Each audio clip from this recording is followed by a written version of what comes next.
तो जीवन की शक्तियों के सामान्य संवर्धन में सबसे पहले आती है मनुष्य की चिंतनशील सत्ता, अर्थात वह भाग जो जगत तथा जीवन का अवलोकन करके उनके पीछे के विधान तथा रहस्यों की खोज करता है और उनके आधार पर विविध विधाओं विधा अलग-अलग विद्या नहीं, विज्ञानों, तंत्रों, कार्य प्रणालियों आदि का निर्माण करता है। परंतु भारतीय संस्कृति की परम प्रज्ञा और विशिष्टता उसके इस बोध में थी कि आत्मा के प्रकाश में ही चिंतनशील सत्ता जगत तथा जीवन के रहस्यों में सच्चे रूप में प्रवेश कर सकती है और पराविद्या ही अपराविद्या को उसका सच्चा आधार प्रदान कर सकती है। अतः उच्चतम आध्यात्मिक अनुभव को किसी ऐसी सुदूर वस्तु के रूप में न छोड़कर, जिसका कि सामान्य जीवन के साथ कोई संबंध न हो और न ही उस पर उसका कोई प्रभाव हो, भारतीय संस्कृति ने ऋषि और शास्त्र रूपी वह संयोजक कड़ी प्रदान की, जिससे कि सामान्य जीवन में भी आत्मा का प्रकाश आ सके और आध्यात्मिकता को अपनी अभिव्यक्ति के लिए एक सुदृढ़ आधार प्राप्त हो सके। इनफैक्ट यदि आप ध्यान दें, इसके अलावा और कोई दूसरा उपाय नहीं है। आपकी चिंतनशील सत्ता को आप कैसे कनेक्ट करो? अब तो आप ये देख रहे हैं कितने आइडियाज़ जो हैं, उनका एक बवंडर सा आ रहा है। हर कोई अपने आप में इन्फ्लुएंसर हो रहा है या अपने आप में कोई ऐसा ऐसा करना चाहिए, ऐसा नहीं करना चाहिए।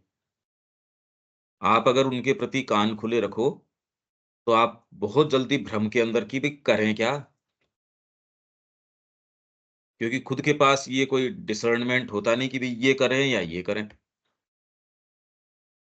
तो ये एक बहुत बड़ा कार्य इसने फंडामेंटली मतलब इस दृष्टिकोण से आप देखोगे ये एक ऐसी असंभव चीज़ इस संस्कृति ने करी है।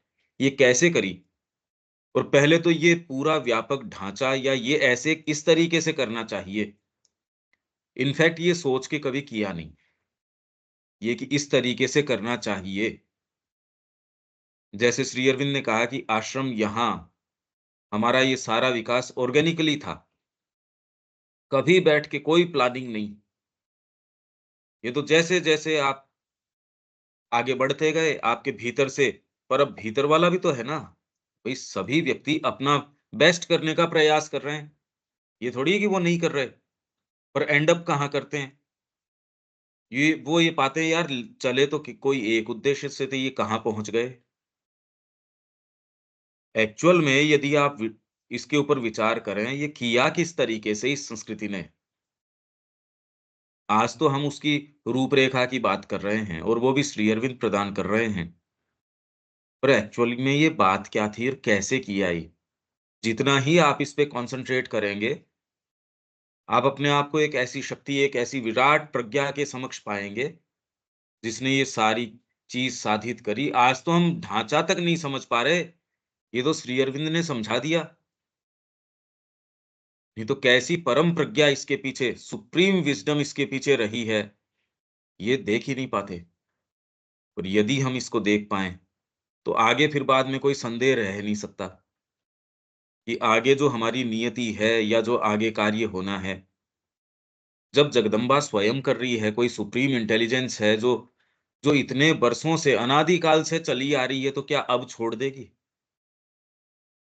हमारे पार्ट पे ये है बस उसके अंदर पूरी अपनी श्रद्धा रखें और उसके आधार पे चल पड़ें। इसलिए न कोई डगमगाने की, कोई चिंतित होने की एज़ सच बात नहीं है कि रूप चाहे कितने भी आपको कैसे विपरीत प्रतीत होते हों, स्थितियाँ कैसी भी प्रतीत होती हों, ये तो काम तो वो ही हो रहा है जो वो चाह रही हैं, पर हमारे स्तर के ऊपर हम अपनी श्रद्धा उसके साथ जोड़ें, अपने संकल्प को उसके साथ जोड़ें। बाकी ये सारे वर्णन को यदि थोड़ा-सा आप इससे पीछे हट के देखो, कैसे किया होगा ये? अतः प्राचीन भारतीय ऋषि केवल आत्मा के गूढ़ विषयों का ही अनुभव नहीं रखते थे, अपितु जगत और जीवन के सभी आंतरबाह्य विषयों और पहलुओं को तथा उनकी व्यावहारिक प्रणालियों को उनके सूक्ष्मतर ब्योरों में भी पूरी तरह समझते थे। सूक्ष्मतम ये नहीं खाली पाकशास्त्र की बात करी कि इसमें बस भगवान का नाम लो और बस खाना बना लो, ना, ऐसी बातें तो नहीं है।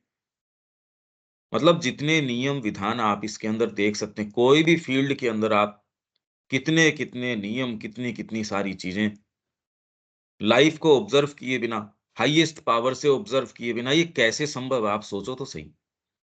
जिसका परिणाम था जीवन के छोटे से छोटे विषय के लिए भी एक सुनिश्चित रूपरेखा और ज्ञानपूर्ण विधि, एक सुविस्तृत शास्त्र जिसके सुदृढ़ आधार पर मानव की चिंतन शक्ति समुचित रूप से उनके साथ व्यवहार कर सके।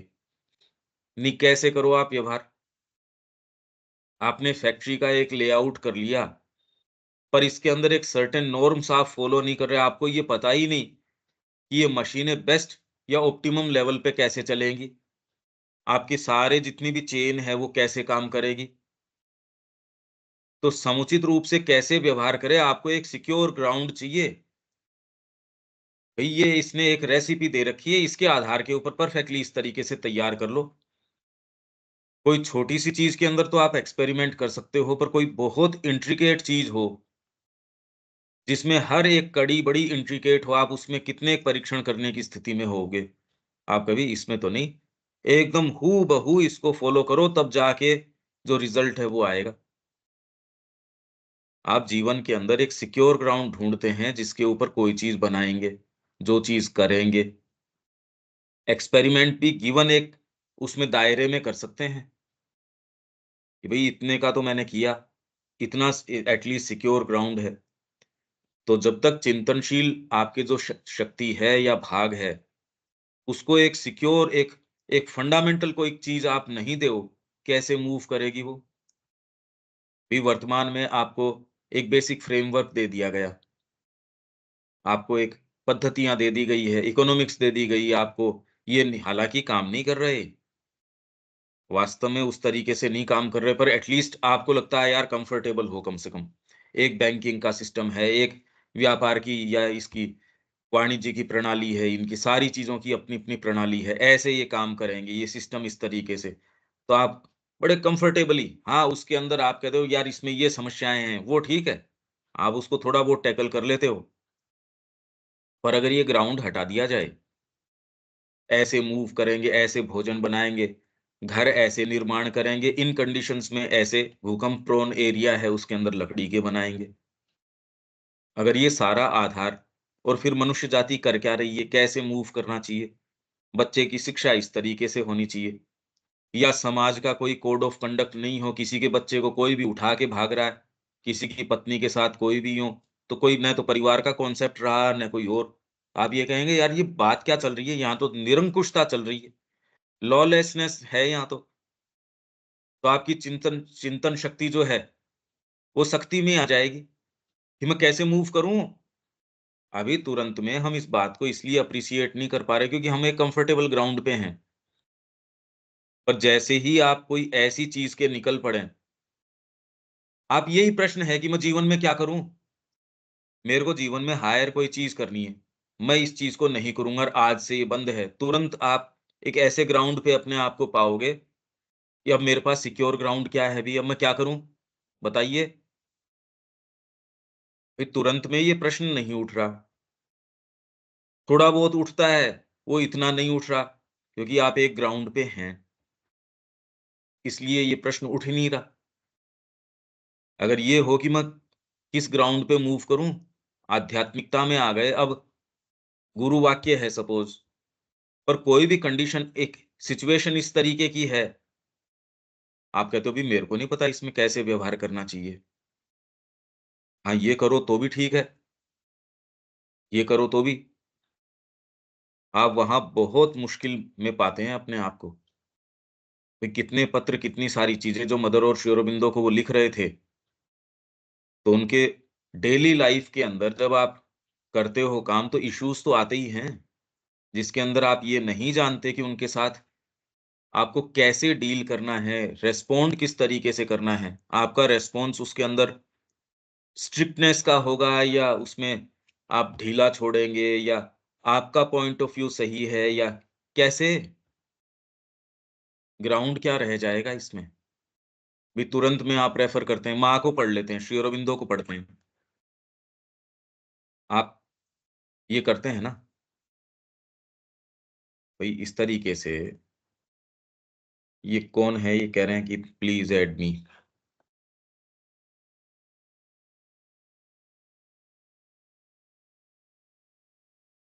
तो ये जो चिंतनशील सत्ता है,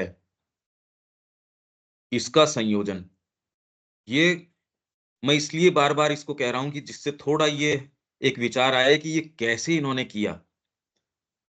ऋषि की प्रेजेंस, शास्त्र, शास्त्र दे दो और उसके पीछे प्रामाणिकता अगर ऋषि की न हो, तो शास्त्र क्या प्रभावी रह सकता है? वही जैसे मैंने कहा कि श्री अरविंद की पुस्तक के पीछे श्री अरविंद की प्रामाणिकता या ऑथोरिटी न हो, तो ये पुस्तकें जो आप पढ़ रहे हो वो भी वैलिड नहीं रहेंगी। अगर ये कह दिया जाए, तो ये तो लाइफ डिवाइन श्री अरविंद की उसके ऊपर छाप है, सिग्नेचर है श्री अरविंदो का, वो न हो, अब ये प्रामाणिकता कितनी की रह जाएगी? आप कहते भी प्रामाणिकता व्यक्ति की नहीं बात की है, अरे बात के अंदर भी तो प्रामाणिकता व्यक्ति की आएगी।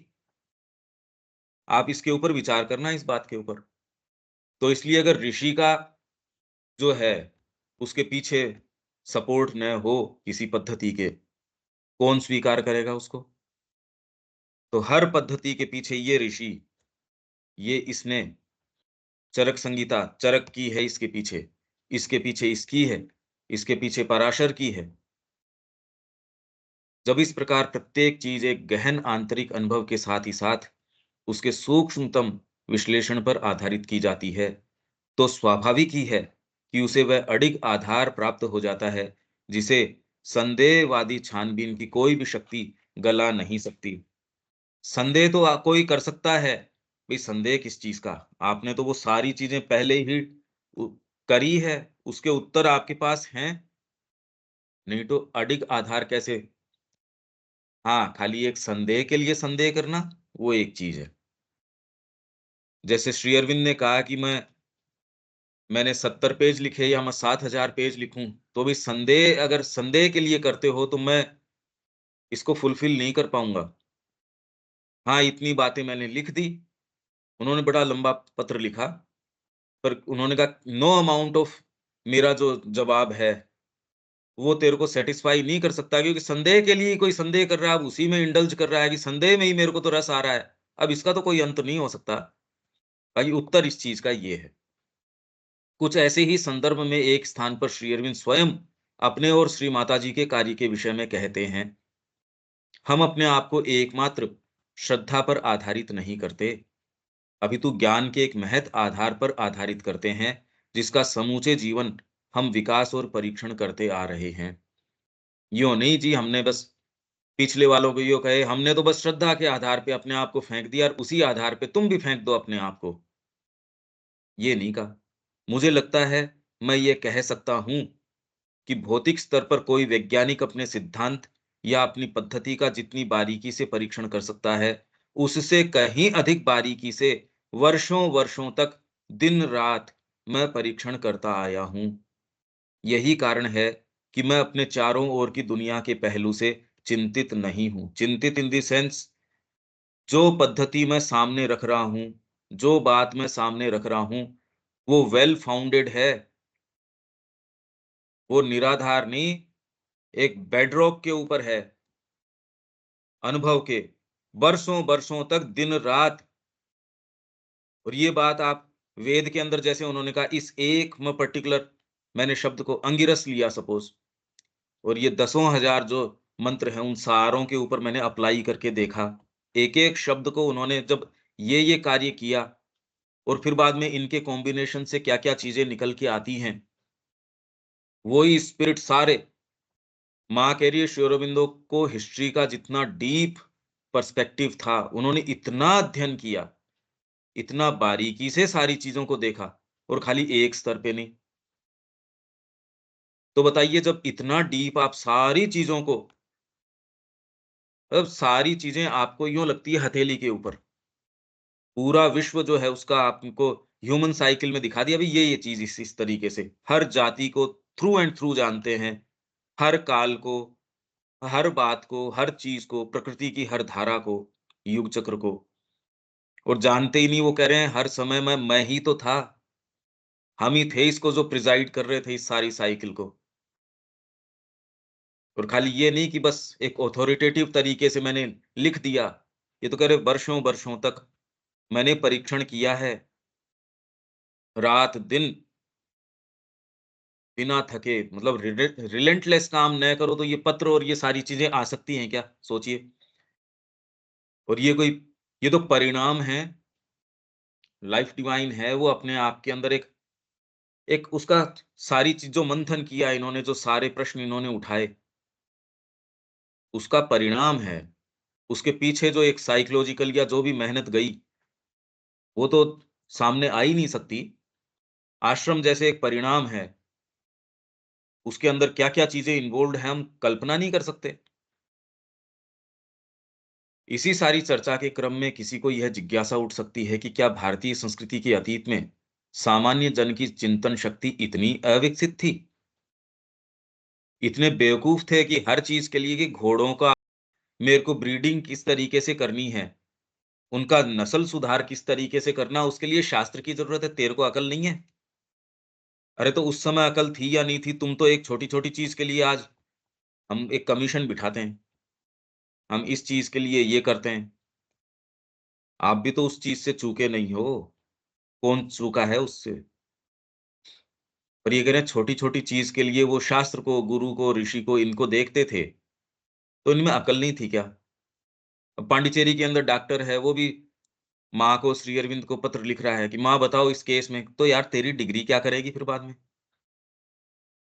आपको ये समझ ही नहीं आ रहा कि उसको डिग्री से आगे की भी कोई एक ऐसी शक्ति है, कोई एक ऐसी परम प्रज्ञा है, उसकी ओर निहार रहा है, डिग्री क्या करेगी उसमें?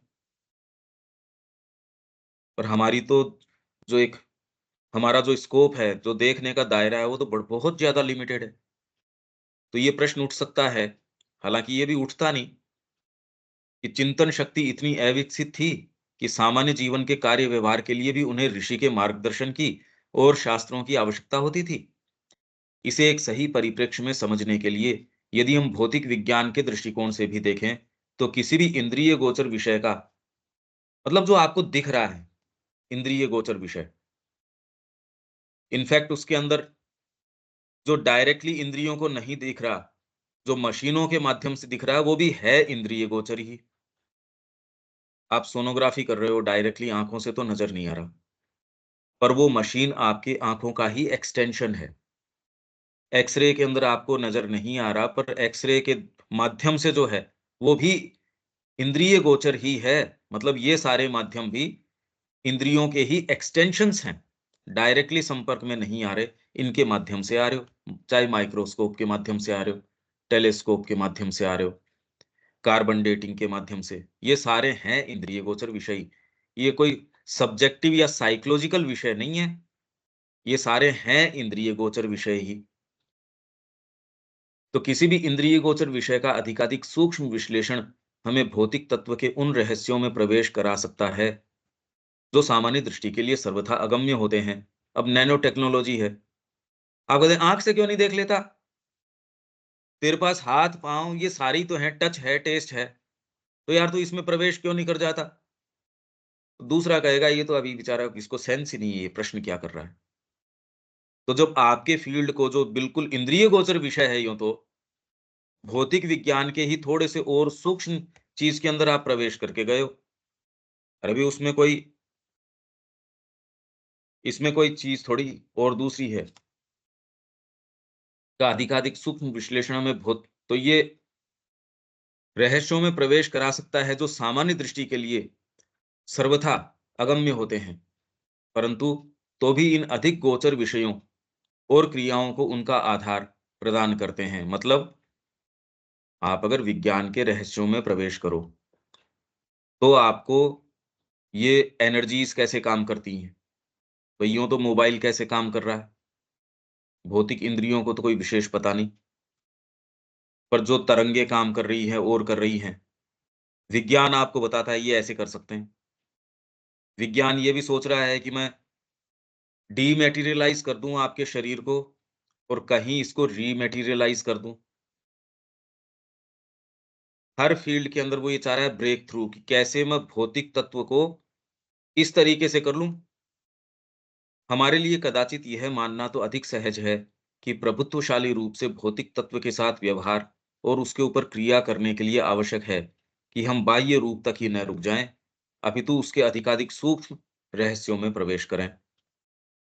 इवन भौतिक तत्व के साथ आप कैसे डील करेंगे?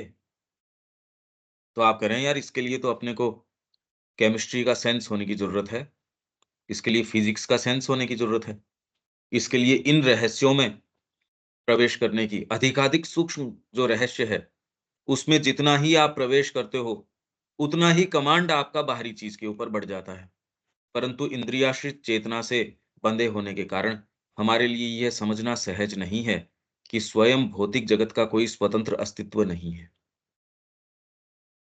ये बात नहीं समझ पाते कि जो भौतिक आपको जगत नज़र आ रहा है, वो कोई इंडिपेंडेंट उसका एग्जिस्टेंस नहीं है। भौतिक शरीर का भी इंडिपेंडेंट एग्जिस्टेंस नहीं है। प्राण तत्व यदि चला जाए, वो नहीं रह सकता। केवल आत्मा ही है, जो भौतिक जगत और उससे भी उच्चतर जगतों को आधार प्रदान करती है। और प्राण के पीछे मन है। ब्रेन अगर चला जाए, तो प्राण भी ज़्यादा समय नहीं रह सकता। उससे पीछे माइंड चला जाए, तो विशेष ज़्यादा समय तक वो नहीं रह सकता। और अगर उससे पीछे और डीपर उसके कारण हैं, वो चले जाएँ, जो इन सारों के माध्यम से रसास्वादन कर रही है, वो न रहे, अपना सपोर्ट इसके पीछे से हटाए, तो ये चीज़ें बरकरार नहीं रह सकती। तो भौतिक जगत जो है, भई ये जो इन सारी कड़ियों को जानते हैं, इस श्रृंखला को जो जानते हैं, उनको पता है कि डीपर जो चीज़ है, वो बाहरी का कारण है। कारण तत्व एक है, अगर कारण हटा दिया जाए, तो उसके आधार पे जो सृष्टि है, वो एग्ज़िस्ट नहीं कर सकती। तो केवल आत्मा ही है जो भौतिक जगत और उससे भी उच्चतर जगतों को आधार प्रदान करती है और जिसकी क्रिया को जाने बिना भौतिक तत्व के रहस्यों को भी सच्चे रूप से नहीं समझा जा सकता।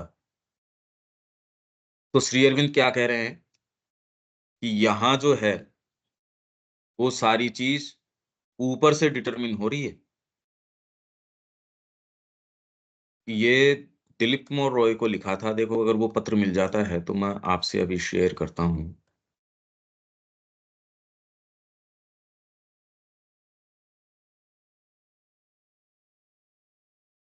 ये पत्र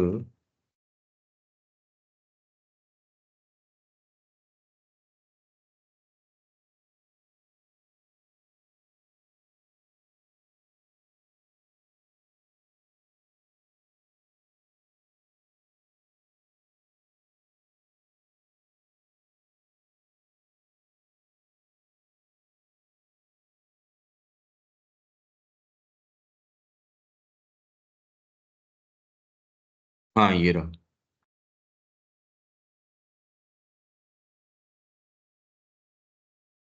ये कृष्ण प्रेम वाली पुस्तक में भी है। Psychoanalysis and the Integral Yoga. I find it difficult to take these psychoanalysts at all seriously. जो कई ये लोग कहते हैं ऐसे करो, ये हेल्थ के अंदर भी इसको काम में लेते हैं, ऑटो सजेशन, ये सजेशन। तो ये कई हैं, इनको मैं सीरियसली नहीं लेता। When they try to scrutinize spiritual experience by the flicker of their torch lights. छोटी-छोटी ये टॉर्च लाइट्स ले लेते हैं, मशालें ले लेते हैं। उनकी टिमटिमाहट के अंदर कहते हैं, हम समझ गए जगत के रहस्यों को। हम साँस के साथ ये विजुअलाइज़ करते हैं, ये काम हो जाता है, इसके साथ ये करते हैं, तो ये हो जाता है। ये कई जो आपको ये सो कॉल्ड ये जो टिमटिमाहट वाले लोग हैं, बड़ी-बड़ी पद्धतियाँ इसके ऊपर इन्होंने कर दी कि हाँ, है इसमें चीज़ें हैं, जैसे पानी है वो कैसे रिस्पॉन्ड करेगा, आप अच्छे विचार दोगे तो देखो साइको एनालिस्ट्स हैं ये, पर अगर स्पिरिचुअल चीज़ को हटा दो, तो बचेगा क्या? दुनिया इन परिणामों से बड़े मेस्मराइज़्ड है कि यार इससे तो काम हो रहा है। साइकोलॉजी जो है भौतिक तत्व पे असर डाल रही है। अरे पर साइकोलॉजी भी तो एक किसी चीज़ पे होगी। आप वहीं अटक जाते हो, असर डाल रही है, ठीक बात है। असर तो आप एक कोई दवाई ले लोगे, वो भी डाल देगी। तो क्या हो गया उससे? तो जो साइको एनालिस्ट्स हैं, उन्होंने बड़ी-बड़ी पद्धतियाँ, और ये आजकल ये कई तरीके के बहुत प्रचलन में है ये, बहुत ज़्यादा अब तो प्रचलन के अंदर है, और ये फैशन सा हो गया। साइकोलॉजिस्ट जो हैं वो ज़्यादा फैशन के अंदर आ गए। यहाँ उतना नहीं है, क्योंकि आप किसी न किसी मंदिर, किसी पद्धति, किसी गुरु, किसी संस्था, उससे थोड़े बहुत जुड़े होते हैं, या आप घोर तामसिक हैं। इसलिए कोई ख़ास बात नहीं है, उसी एक छोटे से दायरे के अंदर घूमते रहते हैं, चरते रहते हैं, अपने बच्चे पैदा कर रहे हैं, जो भी है। उसमें विशेष कोई पशु की क्या समस्या है? तो इसलिए इतनी हमारे को एज़ सच ये दिक्कतें कम आती है। हाँ, पर आजकल जिस तरीके की जो परिवार के सिस्टम होने लग गए, अहम इसके अंदर बढ़ने लग गया, उसमें ये पति-पत्नी के अलग बैंक अकाउंट्स हैं, उनका अपना देखने का, उसमें एक-दूसरे से वो भी अपनी बात ज़्यादा शेयर नहीं कर पाते। तो ये धीरे-धीरे ये और फैशन में, और वो आपको धीरे-धीरे समझा ही रहे हैं। देखो ये चीज़, मतलब ऐसे लोग हैं, जिसको अगर किसी का बेटा मर जाए, तो भी एक साइकोलॉजिकल कंडीशन या बीमारी का रूप दे देते हैं, कि इसको ये पर्टिकुलर बीमारी है। अरे! बीमारी किसका है? और उसको आप टैकल करोगे भौतिक रूप से, तो वो तो और भी गड़बड़ हो जाएगा। वो जो समस्या है, उसको अगर आप हायर तरीके से नहीं टैकल करो, वो तो और गड़बड़ कर दोगे। तो ये क्या करते हैं, सबकॉन्शियस को खोल देते हैं, हिप्नोटिज़्म के द्वारा और के द्वारा। ज़िंदगी भर माँ ने कहा, "ओहो! भई ये तो बहुत गड़बड़ काम कर रहे हैं, बहुत ज़्यादा गड़बड़ियाँ कर रहे हैं।" ये आपके सबकॉन्शियस को खोल देते हैं। कई ये आपकी ध्यान की पद्धतियाँ हैं, कई और हैं। तो इसलिए माँ श्री अरविंद ने हमेशा ही उससे एक सर्टेन दूरी, और हमेशा ही साइकिक एटीट्यूड, कि आप बिल्कुल बस मनोभाव सही रखो हमारे प्रति। जो भी थोड़े से भी सीरियस हो जाते हैं ये ध्यान की पद्धतियाँ और पद्धतियाँ, वो गड़बड़ियाँ हैं उसके अंदर। पर वो मेस्मराइज़िंग इसलिए लगती है, 5, 10, 15, 20 दिन के कोर्स के बाद आप कहते हैं, यार इससे फ़र्क तो पड़ा, इतना फ़र्क तो पड़ा। So yeah, difficult to take these psychoanalysts at all seriously when they try to scrutinize spiritual experience by the flicker of their torch lights. Spiritual experience, और स्पिरिचुअल एक्सपीरियंस ये किन्हीं भी दायरों में, मायनों में नहीं आता। माँ ने कहा, एजेंडा के अंदर कह रही है, कि मैंने कहा भी मेरे पास नेसेसरी पावर नहीं है, मेरे पास नहीं है। एक डॉक्टर को मैं, वो एक डॉक्टर उनके संपर्क में था, कि मैं चाहती हूँ इसको ठीक करना, पर मेरे को अंदर से, भीतर से ये आया कि you do not have the power to do it. मैं चाहती हूँ तो भी नहीं कर सकती।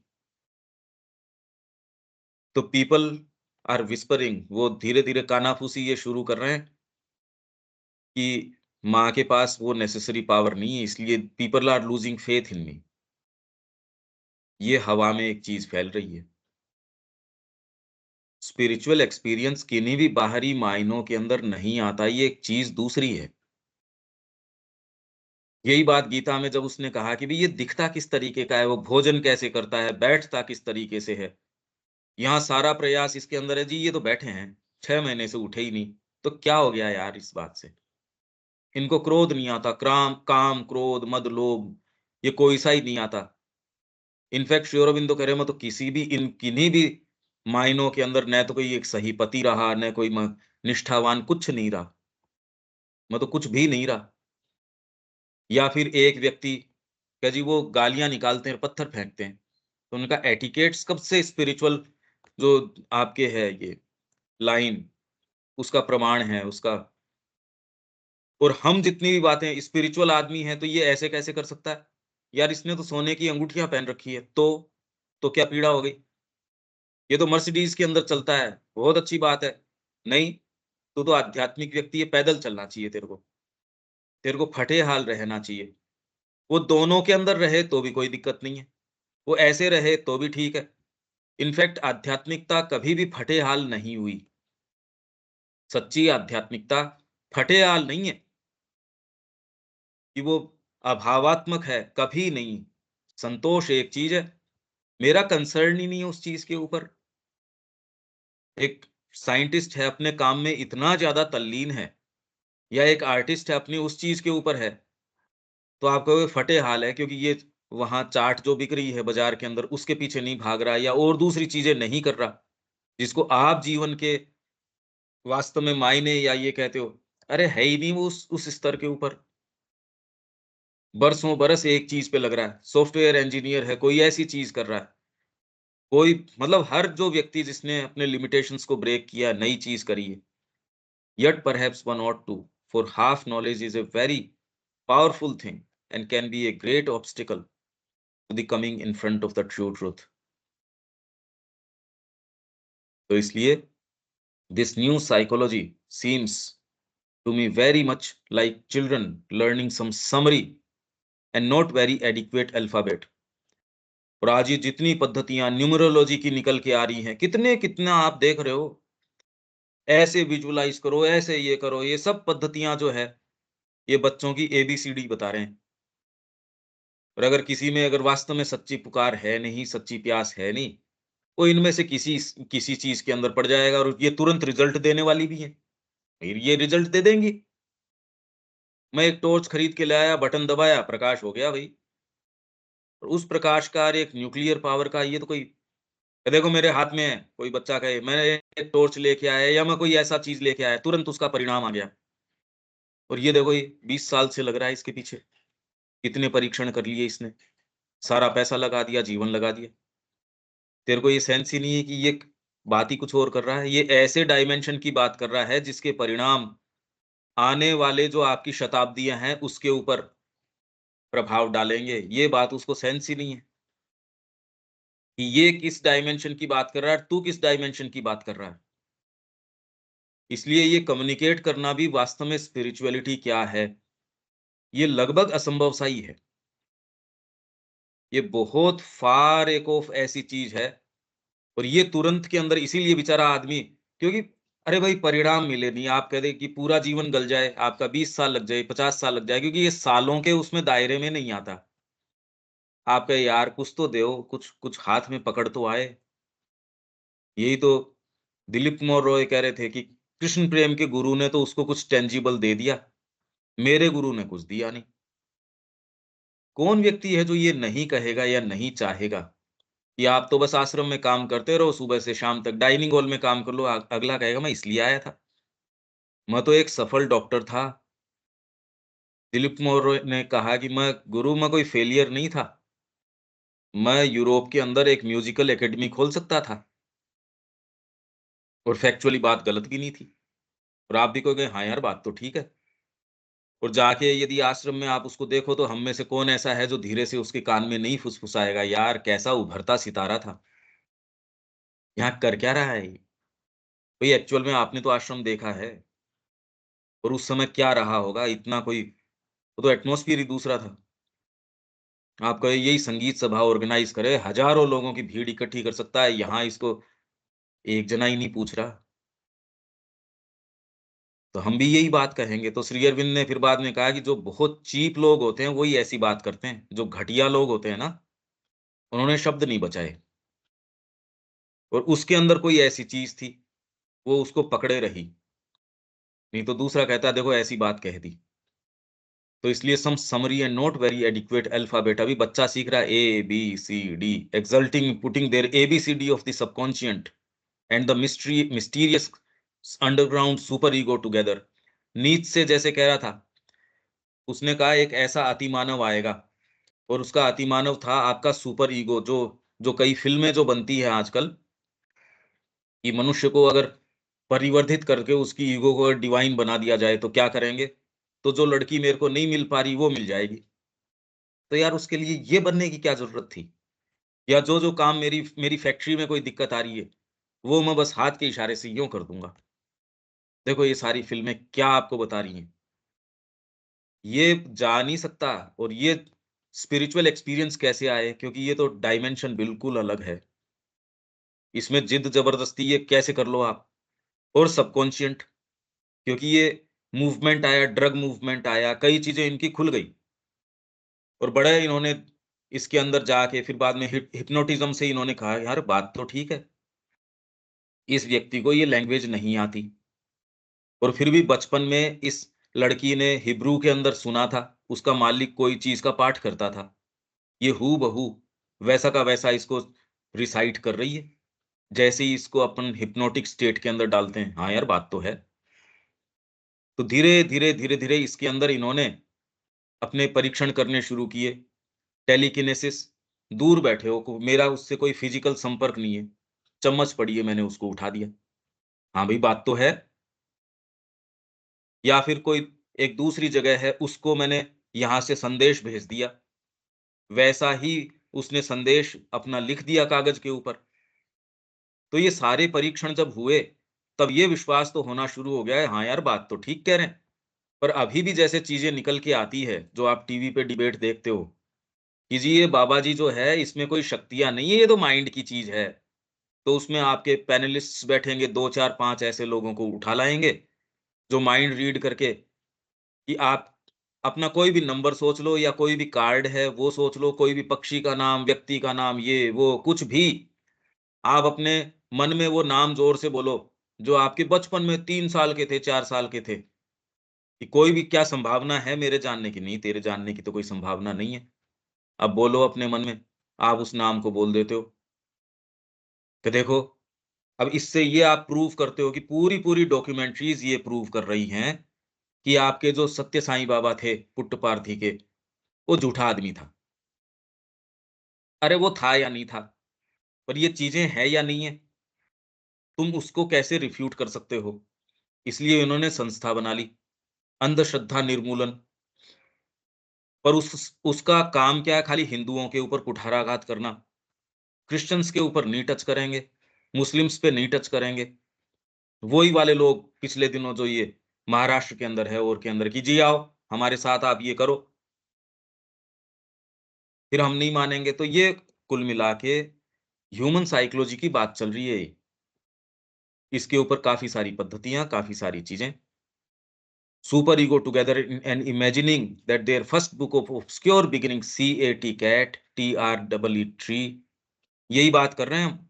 आध्यात्मिकता मतलब वो बिना किसी दवाई के, वो डॉक्टर के बिना काम चला सकता है। यार इसका क्या संबंध है इस बात से? अगर इसका संबंध होता तो माँ वहाँ पूरा मेडिकल सिस्टम या और क्यों मेटिकुलसली सारी एक-एक चीज़ बच्चों के लिए अलग किचन, इसके लिए ये is the very heart of the real knowledge. They look down from down up, वो नीचे से ऊपर देखते हैं and explain the higher lights by the lower obscurities. नीचे के जो अंधकार हैं उससे ऊपर वाली चीज़ें, यही काम हम कर रहे हैं। चैत्य को ये काम तो करना ही चाहिए।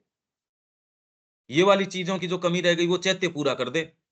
जैसे चैत्य अपना मोहताज है कोई, वो अपना कोई बंधुआ मज़दूर है, कि जो चीज़ वो दूसरी शिक्षा नहीं कर पा रही, वो ये वाली तो कर ही दे। हम इस विषय में सोच नहीं रहे, बाकी हम सारे इस चीज़ से खूब भीतर तक प्रताड़ित हैं। हम ग्रस्त हैं, इन्हीं इन्हीं चीज़ों से ग्रस्त हैं हम। But the foundation of these things is above and not below. उपरि बध्न येषाम्। सारी चीज़ें ऊपर से नीचे हैं, नीचे से ऊपर नहीं है। The superconscient, not the subconscient, is the true foundation of things. The significance of the lotus is not to be found by analyzing the secrets of the mud. कीचड़ का एनालिसिस कर रहे हैं और उससे कुछ निकल के आ जाएगा, कुछ नहीं आएगा निकल के उससे। From which it grows here. Its secret is to be found in the heavenly archetype of the lotus that blooms forever in the light above. और ये एक ऐसा भेद है या ऐसा विभेद है, आप जीवन भर भी कोशिश करो, जिसको नीचे से ऊपर ही देखना है, जो कीचड़ को ही एनालाइज़ करेगा, आप कहे उसको उत्तर दो, उसको उत्तर नहीं चाहिए भई। तो कभी भी ये सारों के ऊपर एप्लीकेबल है ही नहीं है एज़ सच। ये लोग कहते हैं इसको भी उत्तर दो, वो भी ये करना चाहिए, ये भी, वो है ही नहीं भई। जो लोग इससे प्रभावित हैं, जिनमें कुछ है, वो ही इसकी ओर चल सकते हैं, बाकी सारे नहीं चल सकते। The self chosen field of these psychologists is besides poor. ये सेल्फ चोज़न फील्ड जो इन साइकोलॉजिस्ट्स का है, वो तो बड़ा घटिया है and dark and limited. Dark भी है। तो जो भी इन पद्धतियों को जो व्यापारीकरण कर रखा है आजकल, अगर न भी हो, तो भी एकदम डार्क है। इसलिए बार-बार कुछ ऐसे अपने यहाँ भी प्रश्न आते हैं कि भई ये, तो बार-बार इसका महाश्री अरविंद का उत्तर यही, कभी नहीं। आप तो खाली चैत्य के ऊपर अपना आधार, ओपनिंग टुवर्ड्स द डिवाइन या माँ हमारे लिए। ये सारी पद्धतियाँ डार्क है, लिमिटेड है, पुअर है। You must know the whole before you can know the part, and the highest before you can truly understand the lowest. That is the province of a greater psychology awaiting its hour, before which these poor gropings will disappear and come to nothing. अभी तो खूब है, अब तो पूरा इसको technology मिल गई, ground मिल गया अपना कोलाहल सुनाने के लिए। पहले तो नहीं था, आज तो खूब अच्छा प्लेटफॉर्म मिल गया। एक-एक आप इंडिविजुअल को, क्लाइंट को देखो, उससे ज़्यादा तो वीडियो बना के आप डाल देते हो, उसी से पैसा कमा लेते हो। तो अब तो खूब-खूब ग्राउंड है, खूब-खूब इनके लोग, इसके इनके रोगी मिल जाते हैं, खूब-खूब ऐसे हैं और उनको अच्छा भी लगता है। मेरे सेशंस काउंसलिंग करवा रहे हैं हम अपने बच्चे की। हमने सब्जेक्ट लिया है साइकोलॉजी। अरे ह्यूमन साइकोलॉजी श्री अरविंद के बिना, माँ के बिना कौन समझाएगा? आपने ये अगर सब्जेक्ट दिलवाया, आपने गड़बड़ करवा दी। आपने उसको डिफेंसलेसली ऐसे भेड़ियों के बीच में फेंक दिया, अगर वो सीरियस रहेगा तो वो अपना भी बैलेंस खो बैठेगा और बाद में कुछ भी साइकोलॉजी ये कहाँ बताएँगे, ये तो CAT कैट, बच्चा देखेगा जगत ऐसे ही है। तो इसलिए सबसे पहले इसने ये चिंतनशील जो सत्ता है आपकी, उसको जोड़ा। अब आप देख रहे हो कितनी भयंकर बात है ये। ये जगत का आप क्या बनाते हो इस पे निर्भर करता है, हमारा दृष्टिकोण क्या है। अगर वही फॉल्टी है तो इस जगत का वही निकालोगे जो ये सारे के सारे निकाल रहे हैं। और इसमें ये सामान्य बातें, लोगों की बात नहीं कर रहे श्री अरविंद, वो तो भेड़ है। उसको किसी चीज़ से मतलब नहीं है, वो तो घोर तामसिक है। जैसे आइडियल ऑफ बूर्जुआ, जो बूर्जुआ का आदर्श, जिसको कोई चीज़ से मतलब नहीं है। बस खाली थोड़ा-सा ये मैं जीवन में आ गया, मेरे को ज़्यादा दर्द नहीं होना चाहिए, मेरा थोड़ा-सा ये, लोग भी मेरे को थोड़े से देखें, थोड़ा-सा इसमें आध्यात्मिक रंग भी आ जाए, थोड़ा-सा ये रंग भी आ जाए, थोड़ा-सा मैं चैरिटी भी कर लूँ, थोड़ा-सा मेरा परिवार का भी ठीक हो जाए, ज़्यादा तकलीफ इसमें नहीं हो। फिर बाद में आराम से बुड्ढे हो जाएँ, फिर थोड़ा-सा इसमें खुश। सब आपको पिक्चर क्या दिखा रहे हैं कि फटाफट रिटायरमेंट हो जाए, फटाफट ये हो जाए, फिर आपके देखो कैसी-कैसी पिक्चर दिखा रहे हैं वो आपको।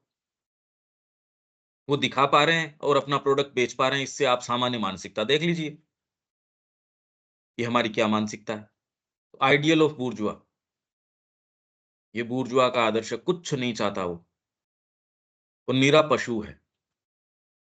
वो बातें करेगा, अच्छी-अच्छी बातें करेगा, आइडियलिज़्म की बातें करेगा क्योंकि अच्छा लगता है, इसलिए करेगा बस। करना उसको क्या है? प्रश्न चेंज हो जाते हैं, चेहरे की आपकी रवानी चेंज हो जाएगी।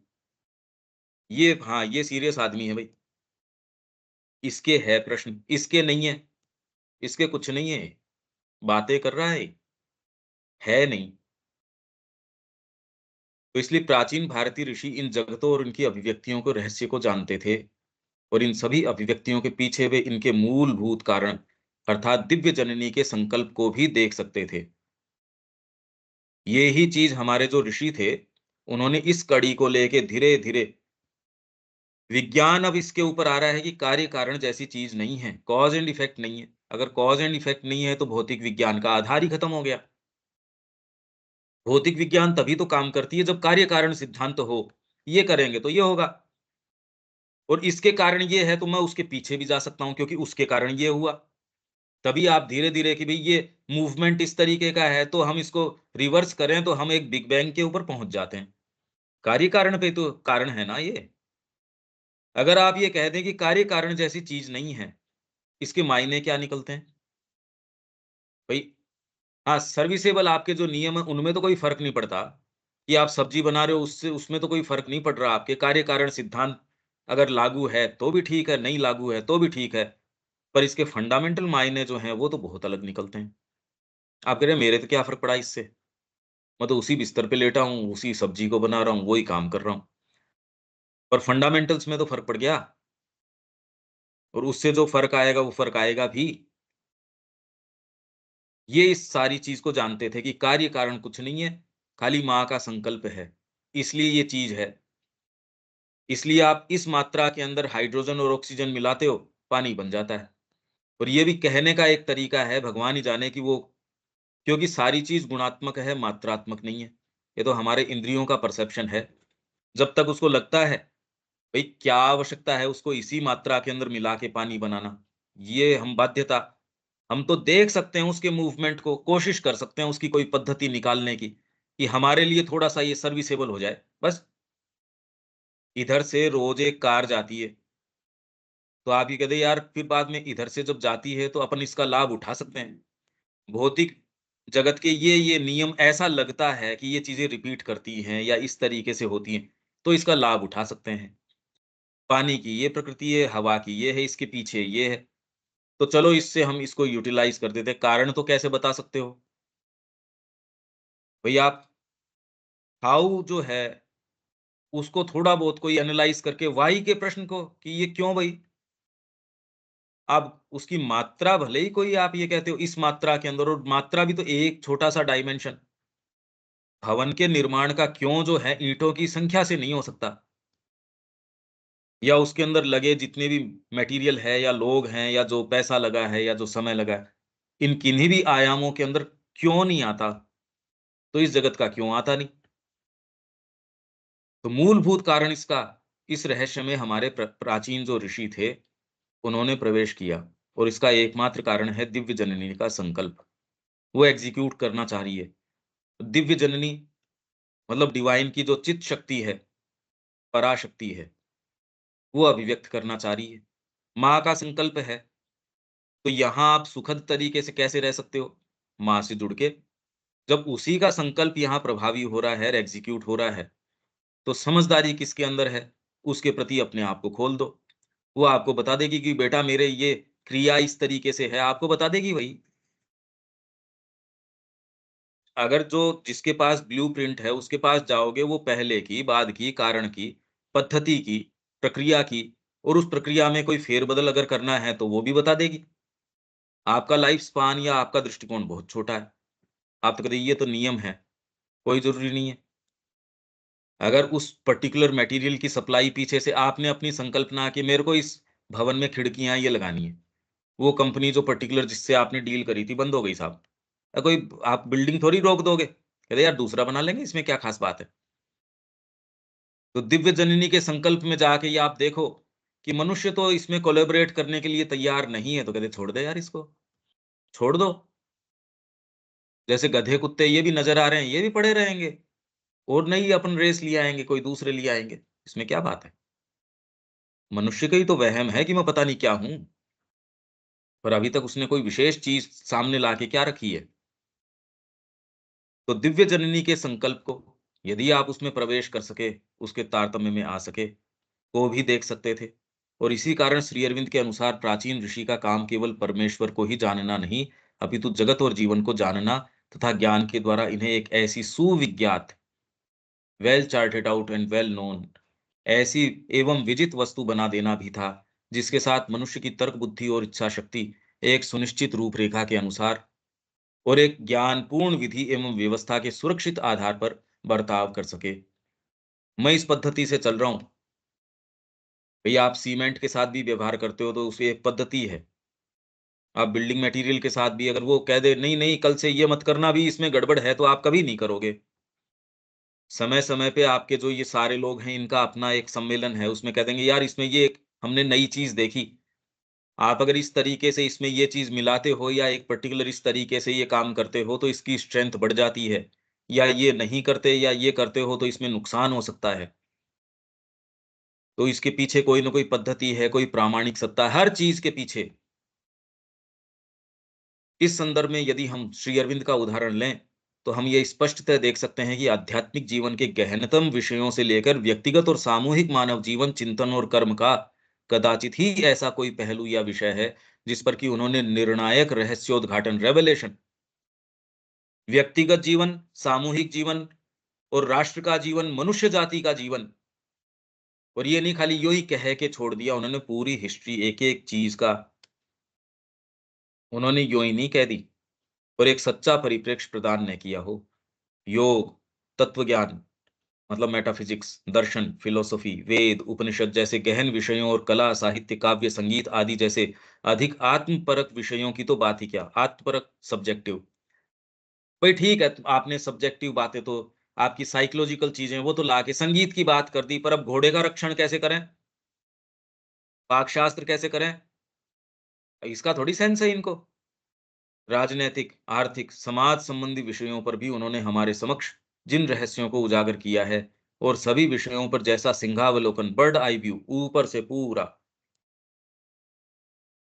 अब जैसे इन्होंने कह दिया कि नेपोलियन, अरे ये कोई मनुष्य थोड़ी है, ये तो बवंडर है, एक शक्ति है, डिवाइन की विभूति है। अगर तुम उसको वो नहीं समझो, मतलब केवल श्री अरविंद ने ये चीज़ कही है। अब इस दृष्टिकोण से जब आप देखते हो तो हाँ भाई, कुछ चलो ठीक है, एक कोई चीज़ का उत्तर मिलता है। फ्रेंच रेवोल्यूशन, उसमें एक-एक व्यक्ति का जो इन्होंने 4 जो लोगों की बात करी, उनका एक-एक का जो वर्णन इन्होंने किया है, वो तो आप उसको एक्चुअल में उसका पढ़ो, जो इसके विषय में कार्लाइल ने लिखा है, उसको पढ़ो। पहली बात तो वो इंग्लिश ही नहीं समझ में आती, वो लिख क्या रहा है। तो कह रहे सबसे बढ़िया वर्णन उसका है, पर पर्सपेक्टिव निकल के आता है या नहीं आता है, भगवान जाने। श्री अरविंद को पढ़ो तो चीज़ें यथास्थान आती हैं। कैसे आया ये किया कैसे? भारतीय संस्कृति के बारे में आप डिटेल्स कितनी भी पढ़ते रहो, भ्रमित हो जाते हो। गीता के विषय में श्री अरविंद ने कह दिया और दूसरे पकड़ के देख लो, पढ़ के देख लो आप, क्लैरिटी आती है क्या? भई आप ये कह दो आप श्री अरविंद के अनुयायी हो इसलिए, पर जो लोग अनुयायी नहीं थे, जिन्होंने पढ़ के श्री अरविंद के पास गए, वो तो ऑब्जेक्टिवली गए होंगे। वो तो कोई थे और बाद में पढ़ी, वो तो चलो उसके तो अपने वो टेंटेड है साहब। पर जो पढ़ के और फिर बाद में कि यार ये तो चीज़ ही अलग है, उसको तो फिर बाद में वो तो मिला ही बाद में, पहले थोड़ी मिला। तो जैसा सिंहावलोकन प्रदान किया है, उनके सच्चे मर्म में प्रवेश कर पाना आज तक भी हमारे लिए सहज नहीं हुआ है। सोच ही नहीं पा रहे इन टर्म्स में, व्यक्ति नहीं, मनुष्य जाति नहीं सोच पा रही। जो लोग यहाँ हमारे जो सर्वोच्च स्थानों के ऊपर हैं, जिन्होंने श्री अरविंद का नाम लिया है, उनकी पद्धतियों की बात करते हैं, जो कह रहे हैं, हाँ, हम श्री अरविंद की पद्धति को एंडोर्स करते हैं। एकमात्र श्री अरविंद ही, जैसे पौंडीचेरी में अमित शाह ने भाषण दिया था, जब ये शुरुआत करी थी, 150वीं वर्षगांठ की वहाँ सोसाइटी के अंदर से इन्होंने ये कार्यक्रम शुरू किया था। तो इन्होंने कहा कि वेद, उपनिषद, गीता इन सारों को बिना श्री अरविंद के या इस संस्कृति को बिना श्री अरविंद के जाना नहीं जा सकता। ये क्लियरली उन्होंने कहा। पर ये कहने के बाद भी कोई बात थोड़ी है सच समझ में आई। ये कहने ठीक है, पर इतना कहने से क्या हो गया? वो तो बात तो उसमें डिटेल में जानी पड़ेगी। तो अभी तक सहज थोड़ी है कि ये कह क्या रहे हैं। इन सब से भी बढ़कर भी आज जो डिटेल के अंदर वेद में भी सो कॉल्ड कह रहे हैं, जो ये प्रोफेस कर रहे हैं कि हम भारत के फॉरमोस्ट लोग हैं जो वेद के अंदर अनुसंधान कर रहे हैं। तो उनसे पूछा जाए कि वेद रहस्य के अंदर, नहीं उसमें तो नहीं। तो जब वेद रहस्य ही नहीं है, तो फिर जो श्री अरविंद का, तो फिर और दूसरी लाइट कहाँ बस जाती है? क्योंकि सहज नहीं है भई। गाइडिंग फैक्टर क्या है आपके पास? कौन बताए? आपका हाथ पकड़ के कौन बताए? जैसे बच्चे को गलत सही कौन बताए? समस्या यहाँ आ जाती है। आप कहीं अटक जाएँ साधना की एक अवस्था के ऊपर, पहले तो कौन इस मार्ग में आता है और वास्तव में कोई सीरियस हो। इसलिए जो दूसरी पद्धतियाँ, इतनी माला जप लो, इतना ये कर लो, उसमें एक सिक्योर आप एक सर्टेन ग्राउंड के ऊपर होते हो। ये एक ऐसी चीज़ है कि कैसी तो प्योरिटी की आवश्यकता है। इसमें फिर आपकी मेरे साथ तो ये हो रहा है, किससे रेफ़र करो आप? बताए कौन आपको? आप ऐसे क्षेत्रों में प्रवेश करते हो, इसका कोई अब बाहरी कोई कोई मानक है नहीं। इन सब से भी बढ़कर एक आध्यात्मिक आदर्श के आधार पर आश्रम की स्थापना कर उन्होंने इसका एक जीवंत प्रारूप प्रदान किया कि किस प्रकार आध्यात्मिक प्रकाश में जीवन का समुचित व्यवस्थापन किया जा सकता है और उसकी सभी समस्याओं के साथ किन्हीं बाह्य नियमों की बजाय आंतरिक विधान के द्वारा विजयी रूप से व्यवहार किया जा सकता है। जब एक बार ऋषि मानव की चिंतनशील सत्ता को व्यापक रूपरेखाएं, शास्त्र और विधान प्रदान कर देते हैं, तब इसके आगे का कार्य है प्रत्येक को उन निर्देशों के अनुसार चलने के योग्य बनाना। तो पहली चीज है चिंतनशील सत्ता की संयोजक, उसका संयोजन डीपेस्ट, मेरा हाईएस्ट जो उद्देश्य है जीवन में, उसके साथ जोड़ दूं। और इसकी इंपॉर्टेंस इतनी देर से मैं जो ये और इतने 2 3 4 दिन से अपन जो बात कर रहे हैं, ये ब्रिंग होम, ये एक विचार करने के लिए ये इतनी इम्पोर्टेंस इस बात की क्यों है? आज हम भ्रमित क्यों हैं? क्योंकि कोई सिक्योर ग्राउंड नहीं है चलने के लिए। भारतीय संस्कृति ने इसकी व्यवस्था मानव की नैतिक प्रवृत्ति के संवर्धन के द्वारा की। ये आगे आ जाएगा कि एक्चुअल इसको जो चिंतन है उसको कैसे ये किया जाए और उसको प्रैक्टिस में कैसे लाया जाए। आपने चिंतन में तो दे दिया, हाँ करना है तो है दिव्य जीवन का काम। अब मेरे दूसरे भागों के साथ कैसे करूं? उनके साथ मैं कैसे डील करूं? ये फिर उसका प्रैक्टिकल एस्पेक्ट आ जाएगा। यहाँ हमारा समय हो गया। इसमें कोई लाइन या कोई चीज़ नहीं समझ में आई हो, विवेक?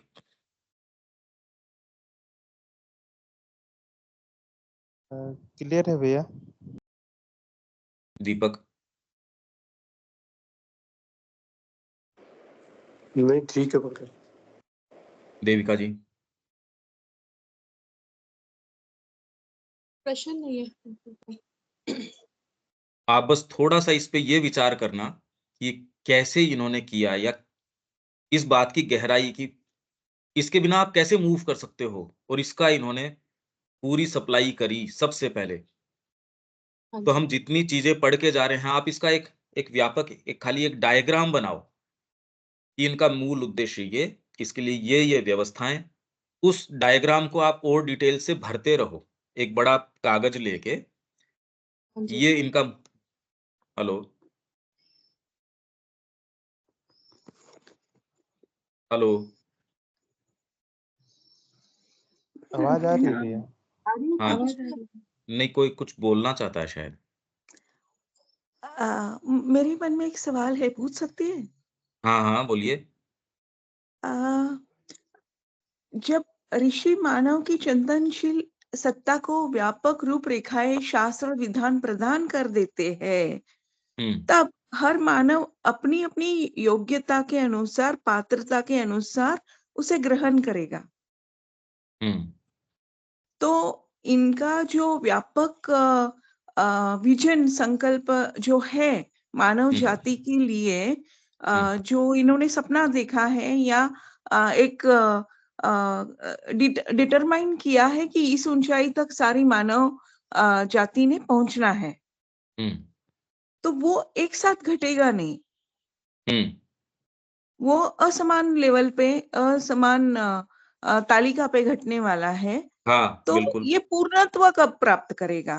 इसकी संपूर्णता कैसे होगी? होगी भी नहीं होगी? होगी। इसीलिए भारतीय संस्कृति ने तो जो किया, जो आप प्रश्न कर रहे हैं वो बिल्कुल सही प्रश्न है। उसी के एग्ज़ीक्यूशन के लिए 4 वर्ण, 4 आश्रम, 4 पुरुषार्थ कि हर व्यक्ति एक तो जीवन के अलग-अलग काल के अंदर है, बच्चा है, फिर गृहस्थ है, फिर उसको कह दिया वानप्रस्थ है और फिर सन्यास। हालाँकि सन्यास तक सारे नहीं पहुँच पाते थे। वैसे ही 4 आपके पुरुषार्थ हो गए। सारे लोग ही तुरंत के अंदर मोक्ष के ऊपर नहीं जा सकते। कोई सारे जीवन कामना में ही निकाल देगा। तो उसके सारे धर्म इस तरीके के इन्होंने स्थापित किए कि आप अपनी किसी भी अवस्था में हैं चेतना की, क्योंकि हर व्यक्ति अलग है। हर व्यक्ति का आंतरिक और बाह्य गठन बिल्कुल अलग है। तो इसके लिए समाज के अंदर पहले तो यही हम बात इससे पिछली क्लासेस में करके गए हैं कि ट्रिपल क्वार्टेट्स 4-4 के 3 विभाग और इनको गुणा करो। 4 वर्ण और 4 आश्रम को गुणा करो, इनके कॉम्बिनेशंस बनते हैं 16।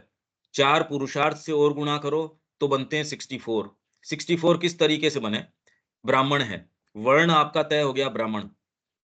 अगर आपका ब्राह्मण वर्ण है, तो आपका डिस्पोज़िशन उसी तरीके का, आपकी प्रकृति उसी तरीके की होगी। यही बात आप कह रहे हैं। पर अब वो ब्राह्मण जो है, बचपन अवस्था के अंदर है, तो और वही ब्राह्मण फिर बाद में गृहस्थ अवस्था के अंदर है, वो तीसरी में है, चौथी में है। तो 4 को 4 से गुणा किया क्योंकि 4 वर्ण, 4 आश्रम, 16 स्थितियाँ हो गई। 16 स्थितियों के अंदर अब एक-एक जो है, 4 उसके पुरुषार्थ हैं, अर्थ, धर्म, काम, मोक्ष, तो 64 हो गए। फिर हमने ये बात करी कि हर व्यक्ति, चाहे वो मोक्ष के लिए बना है या उसके अंदर खूब डेवलप्ड है, तो भी भौतिक आपके जो शरीर है, वो प्रिडोमिनेंटली तामसिक है। आपकी जो डायनामिक नेचर है, वो राजसिक है और चिंतनशील सत्ता है, वो सात्विक है। तीनों ही पार्ट तो ये तीनों भाग भी हैं। तो 64 को 3 से मल्टीप्लाई करोगे 192, ये विभाग हो गए। ये विभाग होने के बाद भी ऋषि है प्रेजेंट, किसको किस तरीके से मूव करना है। पर ये सारी व्यवस्था, इसकी परिणति जब तक श्री अरविंद ने आके जो दिव्य जीवन अतिमानस का आविर्भाव इस पृथ्वी पर होने की जो पद्धति, अगर आप श्री अरविंद की पद्धति से वाकिफ हैं, आप जानते हैं यदि, तो ये उद्घोष, ये मानिए कि हमारे ऋषियों ने प्रथम दिन जो कहा था, असतो मां सद्गमय, तमसो मां ज्योतिर्गमय, मृत्योर मां अमृतम गमय, उस समय जो अमृत, जो जो अमरता का जो आदर्श था, आज श्री अरविंद ने उसको भौतिक अमरता तक उतार के वो आदर्श को, और वो हमारे सामने रख दिया है। क्या ये होगा? निश्चित होगा, पक्का होगा ये। हाँ, उसमें मनुष्य जाति के लिए ये आशा है कि ये कॉन्शियसली उसमें सहयोग करे। अभी भी आप ये देखते हैं कि जो व्यक्ति इसके प्रति खुला होता है, उसमें असेंशन आप देख सकते हैं। तो ये होगा, आप ही कह रहे क्या होगा? निश्चित होगा। माँ कह रही तो है क्या इसमें ये व्यक्तिगत है या कलेक्टिव कॉन्शियसनेस का होगा? दोनों में होगा। इसलिए श्री अरविंद ये कह रहे हैं, ऐसी नोस्टिक कम्युनिटीज तैयार करने की आवश्यकता है। ऐसे लोग जो जो इसी अभिप्सा से प्रेरित हो। अभी भी तो आप एक समूह बनाते ही हैं, आप कॉमन समूह थोड़े थोड़े थोड़े थोड़े, किसी भी पद्धति को, किसी गुरु की छत्र छाया में रहते हैं, या आप व्यापारिक संगठन भी बनाते हैं, बाहरी संगठन भी बनाते हैं। वैसे ही व्यक्ति के अंदर अभिप्सा है। अगर अभिप्सा है तो अगर मां श्री अरविंद का योग है तो धीरे धीरे वो ये पाएगा व्यक्तिगत योग नहीं है, ये एक समय बाद में सामूहिक योग बनना शुरू हो जाएगा। एक व्यक्ति की बात नहीं है, क्योंकि एक व्यक्ति के अपने विचार नहीं है, वो तो समुद्र है पूरा का पूरा। कलेक्टिविटी, और जो उससे प्रभावित हैं वो एकजुट होंगे, एक साथ आएंगे। और ऐसी नोस्टिक कम्युनिटीज जो हैं, वो सशक्त रूप से पहले तो आनी चाहिए। अभी इसी के हम रोज, मैं तो यही बात कर रहा हूं। तो ये कलेक्टिविटी में भी होगा, और कलेक्टिविटी भी एक एक एक बॉडी के रूप में काम करेगी। ये इसी तरीके से होगा। मां श्री अरविंद ये चीजें बता रहे हैं। जी, बहुत-बहुत धन्यवाद। Thank you. दीपक। नहीं, मेरा इसमें कहना कि जैसे सब लोगों का एक साथ ट्रांसफॉर्मेशन हो जाएगा, और कुछ भी मतलब मेरे साथ जैसे ऐसे एक डेस्टिनेशन, कोई पूर्णत्व, कोई ऐसा डेस्टिनेशन नहीं है ना जहाँ पर जाने के बाद में वो तो उत्तरोत्तर बढ़ता जाता है। मतलब मैं सपोज एक रेस में हूँ, या फिर मेरे बाद में कुछ चालू किया है, उसके पीछे कोई चालू कर रहा है। जैसे एक स्कूल है, अभी कोई बच्चा पहली क्लास में है, कोई कोई 12th में आ गया है, और नए एडमिशन्स हो रहे हैं और आगे जाते जा रहे हैं। तो एक फाइनल डेस्टिनेशन हो करके सब कुछ खत्म हो गया, पूर्णत्व में आ गया सब कुछ, वैसा तो नहीं होगा ना सर? पर एक स्टेज, पूर्णत्व। ये तुरंत के अंदर मनुष्य जाति के सामने अतिमानस जो है, एक पहली जो पहला पड़ाव भी, और ठीक है ये लास्ट नहीं है, पर ये स्पिरिट के अंदर एंट्री का सबसे इंपॉर्टेंट अभी हमारे सामने, मनुष्य जाति के सामने, जो मां श्री अरविंद कह रहे तुरंत में हमारी सारी शक्ति उस ओर है कि वो एस्टेब्लिश हो। तब जाके डिवाइन के जो और वैभव हैं ऊपर के, वो आके उनको एक नेसेसरी ग्राउंड मिल जाए यहाँ पे, यहाँ उसकी शुरुआत हो जाए। और हाँ, उससे ये जरूर होगा भाई, मां श्री अरविंद का आगमन हम एक्चुअल में उसको समझ ही नहीं पा रहे। श्री अरविंद की यदि ये वाणी हटा दी जाए, हमको कल्पना ही नहीं है कि कोई हमको प्रकाश क्या बचता है। हम ये जितनी चर्चाएं कर रहे हैं या जो आशा कर रहे हैं, अगर ये विजन हटा दिया जाए तो खाली वेद का मृत्योर्मा अमृतम गमय ही बचे रहे, तो उसका प्रैक्टिकल एप्लीकेशन तो नजर ही नहीं आता। तो वो तो एक असंसिद्ध ऐसा आइडियल एक नजर आएगा कि जो पूर्णाहुति तक जाए कैसे, अगर श्री अरविंद की पद्धति को नहीं जोड़ा जाए। हम एक्चुअल में कल्पना नहीं कर सकते इस बात की। श्री अरविंद को अगर इससे हटाया जाए तो अंधकार ही अंधकार है, कोई प्रकाश ही नहीं है इसमें। वो इस सारे जो वेद में जो शुरुआत इनिशिएशन हुआ, उस चक्र की पूर्णाहुति श्री अरविंद की पद्धति में होती है। और एक नया चक्र जो है, डिवाइन लाइफ का चक्र है, एक नई चीज, एक नई सृष्टि, उसका आगमन तभी होता है।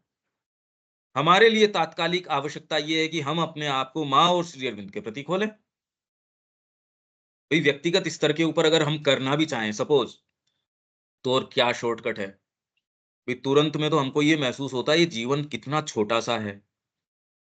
हम समझना जीवन को शुरू नहीं करते, उससे पहले तो जीवन आपके धीरे से कान में कहता है तेरा तो समय हो गया या काफी समय हो गया।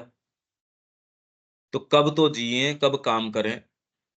और जो हमसे मांग करी जा रही है चैत्य परिवर्तन के लिए भी, माँ कह रही है 300 साल या इतना लंबा समय, आप कह रहे हो भौतिक रूप से ही मैं तो नहीं रहूंगा इतना लंबा समय। तो इसलिए करने का हमारे लिए एकमात्र कार्य ये है कि अपनी सारी शक्ति, हमारी सारी चेतना उनके प्रति उद्घाटित कर दें, खोल दें। बस जो होना हो सो हो।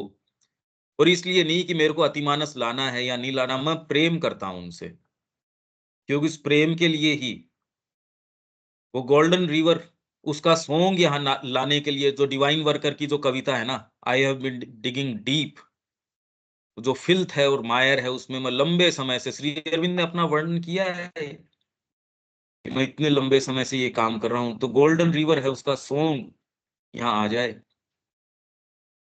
वो वैभव यहाँ उतर जाए। ये सुन के भी अच्छा लगता है।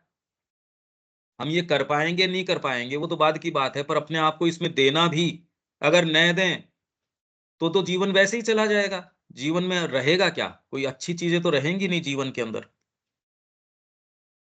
तो ये तो, इसमें कोई ये बीच की बात नहीं कि ये दें तो ये है, नहीं दे, इसमें कोई नेगोशिएशन वाली बात नहीं है। ये तो जितना हम देते हैं उतना अपने ही जीवन को महिमान्वित करते हैं। यहाँ विराम देना पड़ेगा। ठीक है देविका जी? हाँ जी पंकज भाई। कल मिलते हैं। जय श्री माँ। जय श्री माँ। धन्यवाद, बहुत सुंदर रहा।